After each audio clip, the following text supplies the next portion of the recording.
Wait lang mo, mawawala na yun. Then, pwede sabay-sabay tayo. sabay ka mga nabal-nabal para ma-plano talaga yung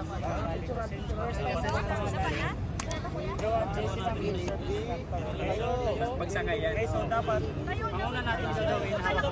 Sana lang. Okay, make sure dapat yung katawan natin nasa gisa lagi. Ito yung tinatawag na enjoy. Okay? Pag sinabi kong, okay, ready, Ma'am Joanne, kamay sa chest, dapat yung kamay mo dito talaga, okay? Okay, wag dito sa gilid kasi pag dito ka nakahawak, may chance na posibilidad na mag-slide mo, okay, mag-out balance ka.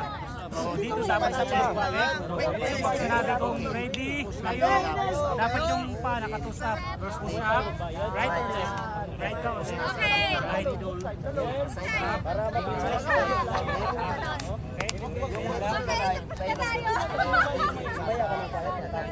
Kaya nga mag-right sa lasa. Huwag mo lang ibayad siya. Pag di ka nakatayo, hindi ka lang ibayad. Sabay na lang kita mag-picture dito. Oo. Isa pa? Oo. Para ikuha tayo lang. Ano? Okay. Ready. Sinabi kang ready. Sabay sa chest. Tayo. Right. Right muna. Right. Right. Sideways. Dapat sideways. Dapat. Sige, sabay tayo. Ano si ma'am? Wala ko ng board, ma'am? Ma'am. Sabi si Kevin. Step mo yung right. Dapat sideways. Ganyan. Pag-angat. Bitaw sa board. Ganyan. Sideways din. Ready? Yan. Kuya, Ma'am. oh, sorry.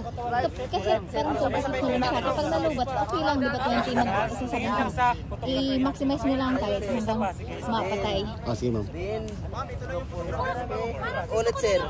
Picture. Hindi na ako dun sa